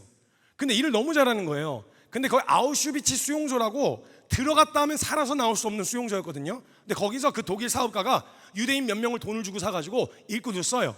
근데 자기는 사업 때문에 그렇게 하기 시작했는데, 그 사람들이 명단에서 사가지고 돈을 주고 유대인을 빼오면 얘들은 죽음에서 사는 길로 옮겨지는 일이 된 거예요. 이걸 뒤늦게 사업가가 깨닫게 되면서 이 일에 필요하지 않은데 자기 물건을 손해를 보면서까지 유대인들을 꺼내기 시작해요. 그래서 대략 1000명 정도를 꺼집어내요. 그래서 그걸 작성을 하던 그 유대인이 있었는데, 이 사람 추천해달라는 사람 해가지고 명단을 거기다 딱 보내면 그 명단은 곧바로 살게 되어지는, 면죄부처럼 살게 되어지는 명단이 되는 거예요. 생존 명단이. 그러니까 이걸 타자기를 쓰던 유대인이 한 명만 더 써달라고 이렇게 쳐다봐요. 한 명만 더 이런 마음으로 막 쳐다보고 있단 말이에요. 그래가지고 1000명 정도를 살렸단 말이에요. 근데 이제 연합군이 쳐들어왔고 전세가 뒤바뀌었어요. 그리고 이제 독일이 일이었으니까 도망가라고 유대인들이, 살려줬던 유대인들이 얼른 도망가라고 퇴로를 확보해 주는데, 자기가 살린 사람들 1000명 정도를 이렇게 본 거예요. 그 쉰들러가 이렇게 보고 있는데 갑자기 울컥하면서, 내가 이 시계 하나만 더 팔았어도 3명은 더 살릴 수 있었을 텐데, 내가 이 자동차 하나만 더 팔았어도 10명은 더 살릴 수 있었을 텐데, 이러면서 막 오열을 해요. 그리고 이제 연화가 지나가고 마지막 장면이 뭐였냐면, 시간이 한참 지난 후에 어떤 TV 프로그램에 이 쉰들러가 초청을 받아서 가요. 그때 스토리를 쭉 이야기해 주는데, 거기서 듣고 있었던 방청객들이 그때 살려줬던 유대인들과 유대인 가족들이 거기 모여 앉아 있었던 거예요. 몰랐어요, 이 쉰들러가. 그러면서 마지막 끝에 조명을 딱 비춰주면서 당신이 살렸던 사람들이라고 보여주면서 영화가 끝이 나거든요. 여러분 생각해 보세요. 600만 명이 죽었어요 그때. 근데 쉰들러가 살린 사람은 고작 1000명이었어요. 그럼 나머지 599만 9천 명은 어떻게 해요?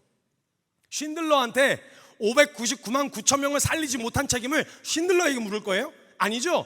이 600만 명은 그냥 냅두면 죽을 수밖에 없는 운명이었어요. 그런데 쉰들러가 1000명이라도 살려낸 것 때문에 영웅 대접을 받았다고요. 그럼 만약에 우리는요, 내가 잘 살면 천국, 못 가면 지옥 이렇게 나눠져 있는 중립적인 상태로 있는 게 아니라 가만 냅두면 내 정욕을 따라서 죽을 길로 갈 수밖에 없는 존재였어요. 그러니까 우리 모두가 다 원래는 결과가 정해진 지옥행이었다고. 근데 그 중에 주님이 하나님의 인내와 인자와 사랑 때문에 단 한 사람이라도 거기서 끄집어내 살리셨으면 그 한 사람을 살리신 것으로 주님은 선하시다 찬송을 받으셔야 된다고요. 어떤 원리인지 아시겠어요? 이게 인간이 죄성이에요. 우리가 잘 살면 천국, 못 가면 지옥이 아니라 내가 원래 죽을 길로 가고 있었어. 근데 주님의 은혜로 살게 하시는 은혜가 있었단 말이에요. 근데 사람들이 자꾸 내가 중립적인 입장에서 내가 공의로운데 나는 그런 걸 판단할 기준이 있는 사람인데 이런 착각을 해요. 사람들이 잠깐 한 명이 와가지고 저한테 그 약간 안티 크리스천이지만 굉장히 네거티브한 관점을 가지고 있는 한 녀석이 와서 저한테 그러는 거예요. 간디의 이야기를 하면서 간디처럼 선한 사람을 지옥에 보내셨으면 그게 어떻게 선한 하나님이라고 할 수 있냐 이러고 묻더라고요. 너 기가 막혀갖고 다시 물었죠. 넌 간디가 선한 줄 어떻게 아냐? 이미 너 기준에 정해놓고 선을 정해놓고 이 선에 부합하지 않으면 하나님 불의하다. 너 지금 이 얘기하고 싶은 거 아니냐? 너 간디가 사는 거 봤어? 뒤에서 뭔 짓 했는지 너 알아? 뭐 그냥 해놓은 업적만 읽어보면서 간디는 선해, 그렇기 때문에 이런 사람을 지옥에 보내셨다면 하나님 불의하신 거야, 이런 자꾸 판단을 하는데 말도 안 되는 거예요. 그런 판단이 얼마나 어이없는지 한번 보여드릴까요? 우리 혜원자매님 그 저기 위아래 형제나 자매 있으세요? 친해요? 너무 사랑하는 동생, 오빠? 동생, 남동생 사랑하기 쉽지 않은데 생각해 보세요. 어떤 음주운전자가 음주운전을 해서 차를 몰고 가다가 사람을 딱 쳤어요. 황 하고 나가 떨어졌어요. 그래갖고 급하게 정신을 차리고 보니까 자기가 사람을 친 거야, 음주운전자가. 그래서 급하게 차에서 내려서 봤는데 사람을 쳤어. 근데 그때 살아있었어. 빨리 조치를 취했으면 살았단 말이에요. 근데 너무 무서운 나머지 그냥 차를 타고 도망을 가버렸어. 그래서 도로 위에서 차갑게 죽었어요. 그 음주운전 차에 치인 사람이 동생이에요. 그리고 그 음주운전자를 잡았어요. 음주운전자를 잡아가지고 그 법적인 조치를 취하는데 모든 권한을 우리 회원자매에게 준 거예요. 사형도 시킬 수 있어, 고문도 할 수 있어, 할 수 있는 거 다 할 수 있어. 근데 와서 싹싹 빌어도 모자랄 판에 갑자기 제가 뭐 기억이 안 나는데요? 저 그런 적 없는데요? 막 뻔뻔하게 이러는 거야. 국회의원 증후군이 있죠. 그래서 난 모르겠는데요? 난 기억이 안 납니다. 이러면서 뻔뻔하게 하기 시작했어요. 그래가지고 얘기를 하는데 그 사람을 모든 법적인 권한을 다 주면서 사회적 분위기도 다 지지하고 있어. 자, 이걸 만약에 판결을 내린다고 하면 어떤 처분을 내리실 것 같으세요? 현자님. 인간적인 마음으로는 사형, 인간적인 마음. 그러니까 이거는 인간적인 마음만 부른 거예요. 여기가 크리스천이 모여있는 모임이라고 생각하면 부담스러우니까 여기가 절이다 이런 생각으로 편안하게 편안하게 인간적으로만 생각하시면 돼요. 어떻게 하시고 싶으세요? 사형. 오케이. 사형인데 그냥 바로 그냥 사형 이렇게 끝? 아니면 그 과정에 뭐 더 추가하셔도 돼요. 뭐 옵션을 더 추가하셔도 됩니다. 똑같이 그 현장에서 운전해가지고 그냥 받아버려. 와 무섭다. 야, 쉽지 않다. 이거 박수 칠 일이 아니에요, 여러분. 너무 통쾌한 건 알겠는데 이거 박수 칠 일이 아니에요 지금. 이거 제가 한 번은 어떤 여자애가 있었는데 너무 그게 순수하게 야리야리한 여자애가 있었어요. 그래서 제가 물어봤는데 어떻게 하려고 그러니까 아니요 막 이래요. 그래서 괜찮아, 나한테만 얘기해봐, 귀속말로 얘기해봐 그랬더니 되게 차분한 목소리로 뭐라 그랬냐면 그 가족도 똑같이 만들어줘요 그러는 거예요. 진짜 소름이 쫙 끼치는 거예요. 와우.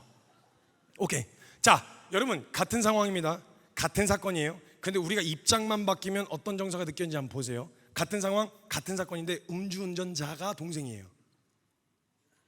오케이, 다시 차 몰아. 자, 동생 세워놓고 일로 와. 너 다 걸렸어. 누구야? 동생 누구야? 그냥 막 받아봐. 이거 안 돼요. 안 되시겠죠? 여러분, 이게 인간이에요. 우리가 공의롭다고요? 내가 공의의 기준을 세워놓고 그게 맞다 옳다 그르다를 분별할 수 있는 실력도 안 되고요, 능력도 안 되고요, 편협하기 짝이 없는 우리가 공의를 논한다, 말이 안 되는 거예요. 그래서 하나님은 그 마음과 생각까지도 감찰하시며 그의 인생 전체를 보실 수 있는 분이시기 때문에 하나님이 그리 결정하셨다면 가장 공의로운 결정입니다 하고 올려드리는 게 무턱대고 믿으라는 게 아니라 인간의 실상을 아는 사람이라면 그게 가장 지혜로운 결정이라는 걸 알 수 있다 이 말이에요. 이게 인간이에요. 내가 노력해서 애를 써가지고 하나님이 그래서 보시는 게 뭐냐면 우리가 가지고 있는 이 죄성이 상황과 조건만 맞아 떨어지면 열매 맺는 게 정해져 있으니까 하나님은 살인만 살인으로 보시는 게 아니라 그 살인을 가능하게 하는 원동력이 되는 분노도 살인으로 보시는 이유가 그것 때문이에요. 왜냐하면 상황과 조건 갖춰지고 아무런 법적 제재가 없다. 날 너무 열받게 했어. 심한 분노를 일어나게 했어. 그러면요, 우리가 생각할 때 가장 잔혹하다는 놈들과 비슷한, 아니 그보다 더한 잔혹한 짓을 할 수 있는 게 저와 여러분이에요. 이걸 깨닫고 이걸 알게 되어지고 죄인 거 알고 이걸 고쳐보려고 몸부림을 치는 거예요. 그게 사도 바울이었어요. 나는 그렇게 안 살 거야. 난 거기에 휩쓸리지 않을 거야. 그래서 부단히 애를 쓰고 노력을 했는데 그 노력 끝에 할 수 있는 모든 걸 다해서 노력했는데 그 노력 끝에 내려진 결론이 뭐였냐? 안 되네. 내 힘으로는 안 되네. 내가 어떻게, 내가 이 살인까지는 어떻게 안 해볼 수 있어. 근데 이 분노가 어떻게 안 돼. 이거 조건만 갖춰지면 이거 반드시 누구 죽이고도 남을 만한 분노라는 걸 알아. 그래서 성경에서 로마서 7장에 뭐라고 이야기하냐면 내가 분명히 선하게 살고 싶어. 분명히 의롭게 살고 싶어. 그런데 내 마음에 다른 한 법이 자꾸 나를 사로잡아서 끌고 가는 것을 보는도다. 그래서 내려진 결론은 뭐냐? 오호라 나는 곤고한 사람이라. 누가 나를 이 사망의 몸에서 건져내랴. 이게 사도 바울의 결론이었어요. 자기 스스로 벗어나 보려고 했던. 근데 여기까지 딱 결론을 찍고 나니까 그 다음부터 성경에선 그거 드러내거든요. 너가 얼마나 죄인인지에 대해서 드러내요. 구약 역사 내내 보면요, 여러분 성경을 읽을 때 내가 성경을 읽는 게 아니라 성경이 나를 읽어야 돼요. 내가 성경을 읽으면 약간 이런 거예요. 베드로처럼 살지 말아야 되겠다. 아니 가룟 유다처럼 살지 말아야 되겠다. 베드로처럼 나중에 주님 따라야 되겠다. 뭐 이런 식의 교훈 정도인데 성경이 나를 읽기 시작하잖아요. 그럼 어떤 일이 일어나냐면 가룟 유다 안에 있는 그 모습을 보니까 이게 나인 거예요. 그 반역성이, 베드로에 있는 그 연약함이 나의 연약함인 거예요. 이스라엘의 반역성이 나의 반역, 이게 성경이 나를 읽어내려가는 거거든요. 근데 이게 드러나고 들춰져서 내가 얼마나 죄인인지까지만 드러내고 끝나는 게 아니에요. 성경 거기에 대한 대안까지 제시하고 있어요. 그래서 내가 왔어. 저 말고요. 이거 무서운 거대요. 그럼 여러분, 성경에서 뭘 얘기하고 있냐면 예수님이 말씀하시길 그래서 내가 왔어. 너 스스로서 노력을 해서 벗어날 수가 없는 이 죄의 문제를 해결하려고 그래서 내가 왔어. 여러분, 이 절망 앞에 선 다음에 예수 이야기 듣잖아요. 그러면 나 때문에 그거 해결해 주시려고 오셨다고요? 그 예수님이 오셔서 난 의인을 부르러 온 게 아니고 난 죄인을 부르러 왔어. 그래서 죄인인 걸 가장 처절하게 깨달은 사람들이요, 예수님이 오셨다는 이야기를 들으면 기쁜 소식인 거예요. 오셨어요? 이거 해결하려고 오셨어요? 기쁜 소식이 되고 복음이 되기 시작하는 거예요, 여러분. 그래서 그 복음이 된 채로 살아가는데 여러분, 이 복음이 죄로부터 구속 벗어나게 해주신 이 은혜가 있는데 여러분, 여기서 끝나면 안 돼요. 왜냐하면 성경은 여기서 끝나는 게 아니거든요. 여러분, 죄에 대한 구속까지만 생각하시면 안 됩니다. 죄에 대한 구속 이후의 삶이 중요해요. 왜냐하면 물에 빠진 사람 진짜 구속과 구원이 되려면요, 물에 빠진 사람 건져만 놓고 묻에다가 놓고 그냥 갔어요. 그래서 물에서는 건짐받았는데 묻에서 얼어 죽었어요. 그럼 이게 어떻게 구원이에요?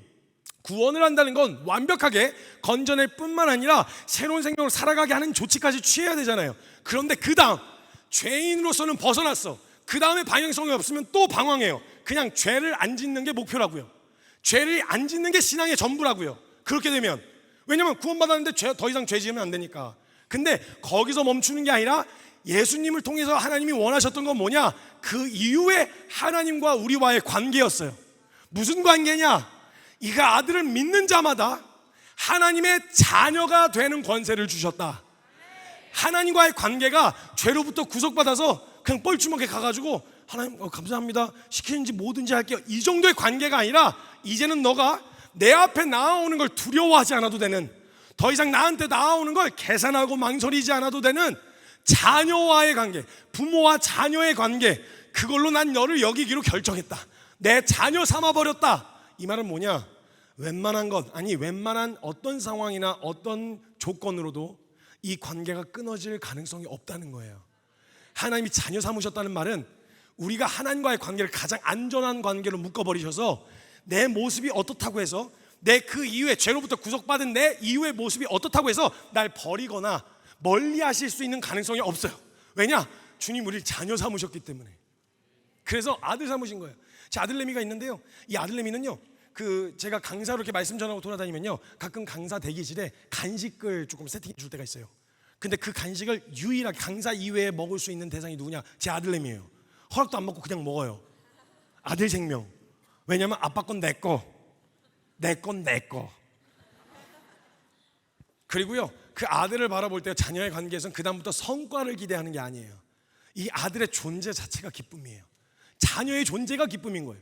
그래서 자녀의 신분으로 있어야 우리가 뭔가를 해보려고 하는 시도가 나타나요. 능동적인 태도가. 근데 죄인으로부터 벗어났다라고 하면 딱 수동적인 태도. 율법 지키고 그 다음 율법 못 지키면 죄책감 느끼고, 그래서 잘 보여야 돼. 하라는 것만 하고 하지 말라는 건 안 하고 딱 여기에 머물러 있게 되어진단 말이에요. 근데 자녀가 되잖아요. 이 관계가 끊어질 그 가능성이 없는 거예요. 그러면 아들이니까 마음껏 시도해보는 게 가능한 거예요.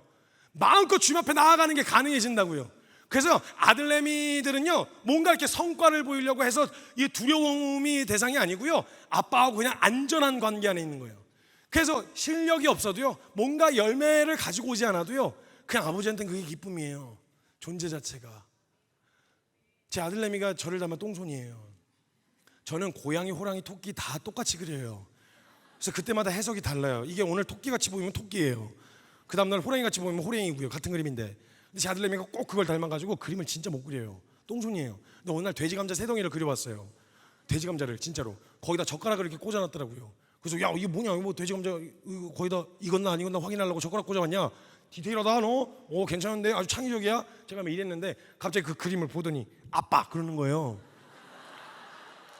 그걸 저라고 그려온 거예요. 돼지 감자를. 몸통도 없어. 젓가락만 이렇게 꽂아놨어. 그걸 저라는 거예요. 그리고 머리털이 이게 한 2가닥밖에 없어. 아니 이건 할아버지지 아빠가 아니지. 이래가지고 제가 한마디 해주긴 했는데 그 젓가락을 가지고 꽂아온 걸 보여주면서 얘기했는데, 제가 그걸 보면서 야, 발꾸락으로 그랬냐? 이게 그림이요? 뭘 이따구로 그려놓고 이게 아빠래. 이거 어디 닮았어? 제가 이랬겠어요? 왜냐면 저는 피카소의 그림이 필요한 사람이 아니에요. 근데 아들이 아빠 생각하면서 그려온 그림 자체가 그냥 이쁜 거예요. 그래서 그 돼지 감자 3덩이는요, 액자에 걸려서 저희 옷장 위에 아직도 있습니다. 이게 하나님 아버지의 마음이라고요. 너가 뭔가 어떤 성과를 가져와서가 아니야. 근데 뭔가 해주는 걸 기뻐하시긴 해요. 왜냐하면 마음이 드러나니까. 잘했냐 못했냐의 열매에 대한 부분이 아니라 아빠 생각하면서 갖고 온 거야? 아빠 생각하면서 가지고 온 거야? 고마워, 잘했어. 일 같은 건요, 하나님 혼자 하시는 게 제일 편해요. 저와 여러분 잘 안 쓰신다고요. 일하려고 하셨으면 안 쓰세요. 여러분, 제가 지난번에도 얘기했던 것 같은데, 여러분 창조하신 다음에 닭을 만드셨잖아요. 닭을 만드신 다음에 닭은요, 새벽에 깨우라 그러셔가지고 걔는 창조한 이래로 지금까지 울어요. 한 번만 말씀하셨는데, 순종을 닭도 합니다. 닭도 하는 순종을 제일 못하는 게 인간이에요. 닭을 먹으면서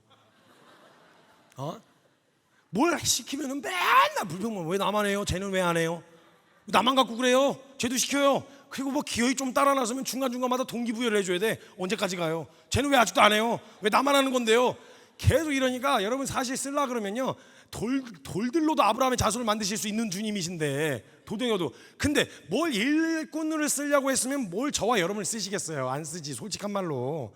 뭘 하나님 말씀으로 혼자 하시는 게 편하시다니까요. 그냥 말씀으로 딱 지으시면 되는 걸 갖다가 굳이 우리 쓰면요, 번거롭게 그지없어요. 근데 하나님 원하시는 건 뭐냐? 그 작은 걸음으로 가지고 와서 하나님 앞에 같이 뛰어들려고, 하나님이 뭐 하시려고 하는데 뛰어들려고 가지고 온 그걸 기뻐하시면서, 오케이, 너도 같이 한 거야. 그래서 아들하고 뭐 들고 가면 그러잖아요. 아버지들이 어이구 거의 매달려 가는데, 애는 거의 매달려 가고 있는데 아빠들은 어이구 도움이 된다, 어이구 들어줘서 고마워, 마치 이런 마음으로 그 아이의 무턱대고, 그리고 계획도 없는 것 같고, 그리고 되게 뭔가 없는 것 같은 그 작은 순종, 하나님을 위해서 해보려고 하는 그 순종을요, 주님이 기뻐하셔서요, 어린아이의 도시락을 드셔서 오병이어를 보이셨어요.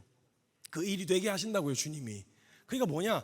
자녀의 신분, 죄인이라는 걸 깨닫고 확실하게 경험하고 예수 그리스도를 통해 은혜를 알게 되면, 그 다음에 죄책감과 자괴감에 매여 사는 것이 아니라 자녀의 신분으로서 살아가는 걸 누리셔야 돼요.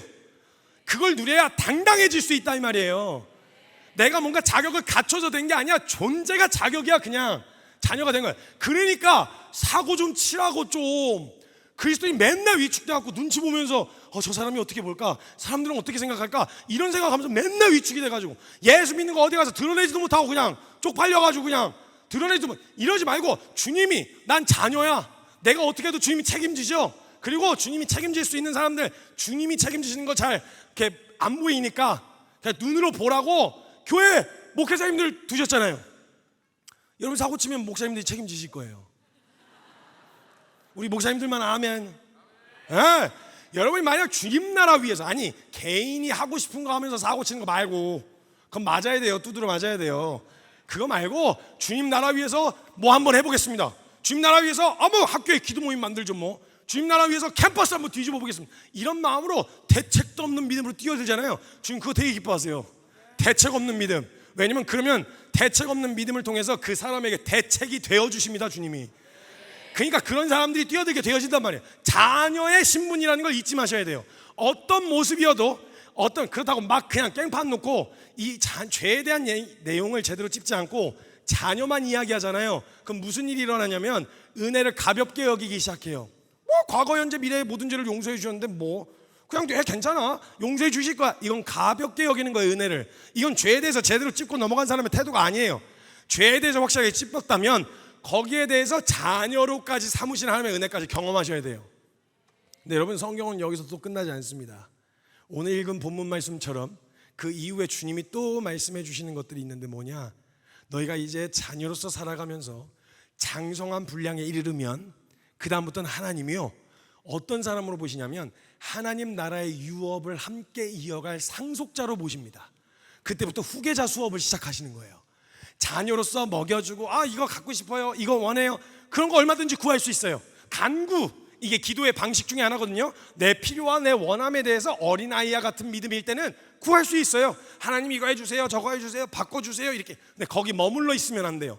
장성한 분량에 이르게 되어지면 이제 어떻게 되어지냐, 하나님과 함께 의논을 할 수 있는, 하나님 나라의 유업을 이어가는, 그래서 라운드 테이블에 같이 앉아가지고 주님하고, 성규야 이거 어떻게 할까, 주님 이렇게 해보는 건 어떨까요? 우리의 의견을 귀를 기울이세요. 그래서 여러분 성경에 보면요 하나님의 계획이 있으셨는데 어떤 사람 믿음의 조상들과 믿음의 선진들의 기도로 하나님의 뜻과 계획을 수정하신 사례가 있어요. 물론 그것마저도 하나님의 계획이었겠죠. 그런데 하나님은 하나님의 사람들과 함께 이 나라를 같이 운영해 가고 싶어 하세요. 그래서 너의 의견은 어때? 너의 의견은 어때? 그래서요 하나님이 한 번은 너무 화가 나셔갖고 이스라엘 백성들이 이것들을 완전히 다 쓸어버려, 이거 완전히 이게 이래가지고 막 흥분하셔갖고 나 다시는 얘네랑 같이 못 가 막 이러셨거든요. 근데 그때 하나님 이거 다 쓸어버릴 거야, 나 안 갈 거야, 빈말하시는 분은 아니시잖아요. 근데 그때 모세가 등장해요. 그래갖고 하나님한테 구해요. 하나님 조금만 진정해봐요. 너무 흥분하셨어 지금. 하나님이 지금 애굽에서 그 10가지 기적과 재앙을 보이셔가지고 끄집어내셨는데 광야에서 이렇게 죽이면 그 끄집어낸 사람들이, 그 주변에 있는 사람들이 그 죽이려고 끄집어낸 거냐 이럴 거 아닙니까? 그냥 좀 진정하고 한 번만 봐줍시다. 그냥 한 번만 넘어갑시다. 그러니까 주님이 듣고 있다가 그럴까? 이러면서 봐주세요. 의견을 들으신다니까요. 하나님 나라를 같이 운영해 가고 싶어 하세요. 그래서 성경에 보면요 하나님이 시키셔서가 아니라 스스로 자원해서 하나님 앞에 구했더니 허락받은 일들이 굉장히 많이 나와 있어요. 느헤미야가 성벽 재건한 사건, 성벽 재건하라고 말씀 안 하셨어요. 하나님 앞에서 수일 동안 금식하며 기도하면서 하나님 한 번만요, 한 번만. 그 모든 게 하나님 계획 안에 있는 일인 건 맞아요. 그런데 그 마음을 감화하셔서, 감동하셔서 하나님 나라의 일에 같이 동참하게 하신다 이 말이에요. 동역하게 하신다, 상속자가 되게 하신다 이 말이에요. 여러분 이거 어마어마한 일이에요. 이젠 저와 여러분의 기도 하나로 여러분의 학교가 뒤집어질 수 있다 이 말이에요. 저와 여러분의 기도 하나로 대학교 캠퍼스가 뒤집어질 수 있다 이 말이에요. 여러분의 기도 때문에 대한민국 교회가 바뀔 수 있다 이 말이에요. 저와 여러분의 순종 하나로 대한민국이 뒤집어질 수 있다 이 말이에요. 저와 여러분의 순종 하나로 열방이 뒤집어질 수 있다 이 말이에요. 그런 자격을 주셨다 이 말이에요. 이 얼마나 영광스러운 일입니까? 이젠 하나님과 같이 의논하는 거예요. 그러니까 제발 좀 계산하지 말고 대책 없는 믿음으로 뛰어들면 주님이 대책이 되어 주신다니까 그 믿음으로 뛰어들자 이거예요. 여러분 대한민국에는 이 대책 없는 믿음으로 살던 우리 믿음의 선배들이 있었습니다. 그때가 저는 낭만의 시대라고 부르고 싶네요. 예수를 믿으면요 헌신하는 것이 이상한 일이거나 특별한 일이 아니라 예수 믿었으면 당연히 그렇게 해야 되는 일인 것처럼 보였던, 오히려 그렇게 살지 않는 게 이상하게 여겨지던 그런 시대가 있었어요. 대한민국에요. 불과 한 세대에 넘어가기 전이에요. 이 얘기예요. 제가 어린 기억만 해도요, 제 기도원의 부모님이 그 열심히 특심이셨던 부모님이요, 집회라는 집회, 기도원이라는 기도원 다 데리고 다니실 때 쫓아다니면서, 어린 마음에 쫓아다니면서 제가 봤던 대한민국 교회와 대한민국 기도원은요, 모든 열방에 있는 사람들이 다 그걸, 한국을 보면서 대한민국은 기도하는 나라다라고 이야기할 만큼 기도하는 곳이었어요. 여기 앞에는 이렇게 비어있지 못했어요. 여기 이렇게 막 요즘에는 앞에 앉으세요. 그럼 아니 저 뒤 구석에 안 보이는데 앉을래요. 이러지만요, 옛날엔 여기 사수하려고 마씨 그냥 막 밥도 안 먹고 줄 서가지고 기다리고 있다가 화장실 안 가려고 물도 안 마시고 자리 뺏길까봐 밥도 안 먹고 그 자리 사수해서 그 각 교회를 대표하는 권사님들만 앉을 수 있었던 금자리예요. 여기가 원래는 금자리, 강사님 침 맞는 자리, 그 침에 사정범위 있잖아요. 성수처럼 여기서 그게 막 선스럽다 이렇게 여긴다는 말이 아니라 그렇게 소망함이 있었어요. 제 어린 기억 속에 제 향수의 대한민국 교회는 그랬어요. 제 기억 속에.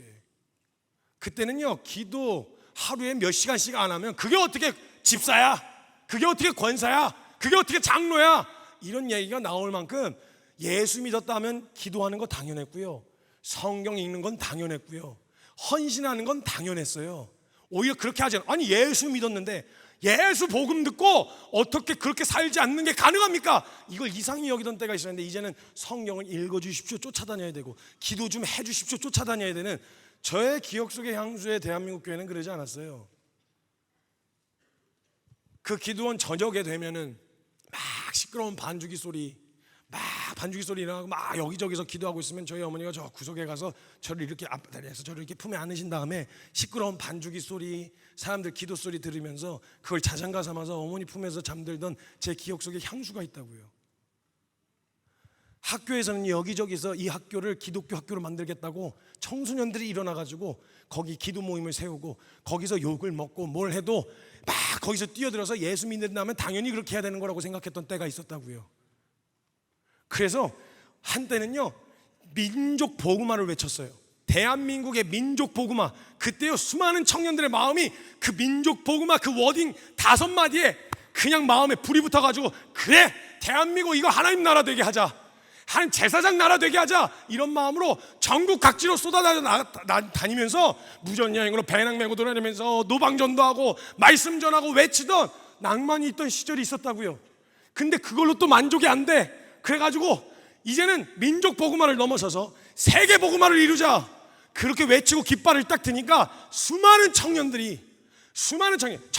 선교사가 되는 꿈을 꾸고, 수많은 청년들이 제가 가겠습니다, 가장 열악한 곳으로, 가장 힘든 곳으로, 한 손에 복음 들고 한 손에 사랑 들고 저 그곳에 가겠습니다. 청년들이 불일들이 일어났었어요. 수만 명이 파송됐어요. 그런 낭만의 시대가 있었다고요. 그리고 나서 한 20여 년 전이에요. 제가 고등학교 때였어요.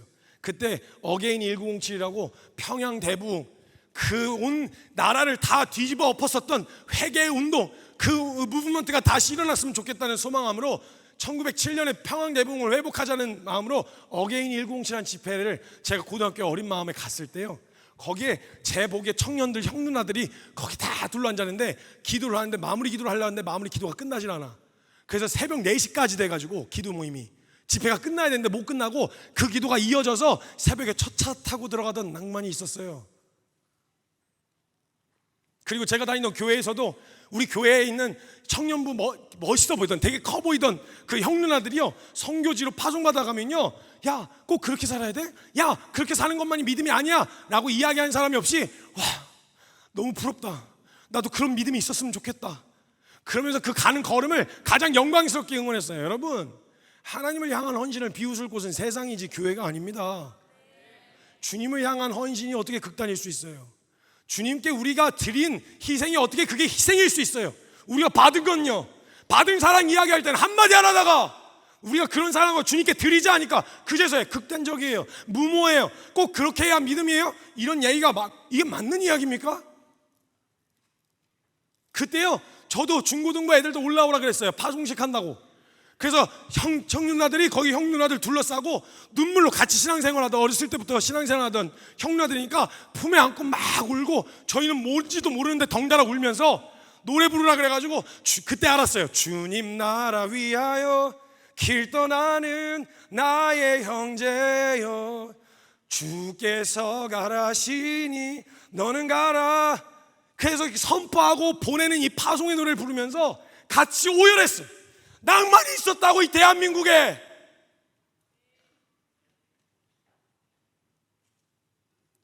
헌신이 비웃음거리가 아닌 주님께 드리는 희생이 당연한 것처럼 여기던 낭만이 있었다고요. 저는 이 낭만의 시대가 다시 회복될 거라고 믿습니다. 그리고 돌아다니면서 보고 있어요. 많은 세력, 종교로서 보게 되어지는 종교의 세력, 위축되고 축소될 수 있어요. 한국 교회의 영향력, 축소되고 위축될 수 있어요. 그런데 제가 믿기로 하나님을 경외하고 하나님의 상속자로서 살아가는 그 유업을 이어가기로 결정한 다음 세대들이 여전히 살아 숨쉬고 있고, 우리 선배들이 지금까지 지켜왔던 그 믿음의 유업을, 그 바통을 이어갈 다음 세대들이 여전히 있다는 걸 저는 확신합니다. 그 사람들이 이제 대한민국 학교 다시 뒤집어 놓을 거예요. 그 소수의 사람들이 다시 한번 대한민국의 대학교 캠퍼스 뒤집어 놓을 거예요. 그 한 사람들이 한국교회 뒤집어 놓을 거예요. 그리고 다시 한번 교회의 전성기가 찾아올 거예요. 우리가 말하고 꿈꾸던 교회의 전성기는 교회가 다시 한번 부유해지고 커지고 위대해지는 이런 거 아니고, 이런 거 말고, 여러분 옛날엔 교회에 올 이유가 예수 말고도 다른 이유가 많았어요. 무브먼트처럼 운동처럼 이러니까 너도 나도 교회 가는 게 유행처럼 번졌던 때가 있었어요. 근데 이제는 그런 시대에 살아갈 수는 없어요. 근데 아마 이제 교회 문을 두드린다면 그 이유는 다른 이유 때문이 아니라 예수 때문에 찾아오게 되어지는, 그래서 교회에 문을 두드리는 이유가 나 잘 먹고 잘 살고 좋은 관계 유지하는 이런 거 말고, 교회 찾아오는 이유가 두드리면서 물을 거예요. 나 예수 이야기 좀 듣고 싶습니다. 나 예수 알고 싶어요. 당신들이 진리라고 말했던 그 예수의 이야기가 궁금합니다. 나 예수 없이 가지고 싶은 거 가져봤어요. 돈도 사람들도 관계도. 근데 그걸로 만족이 안 돼요. 나 이제 남은 건 딱 하나예요. 예수. 당신들이 이야기하는 예수 얘기 좀 정확하게 들려주시오 하고 찾아오는 진짜 교회 전성기가 펼쳐질 거다 이 말이에요. 그 한국교회 회복과 이 낭만의 시대가 회복될 때 그 한복판에 함께 서는 주역들이 되셨으면 좋겠습니다. 우리 시간 잠깐 좀 기도합시다.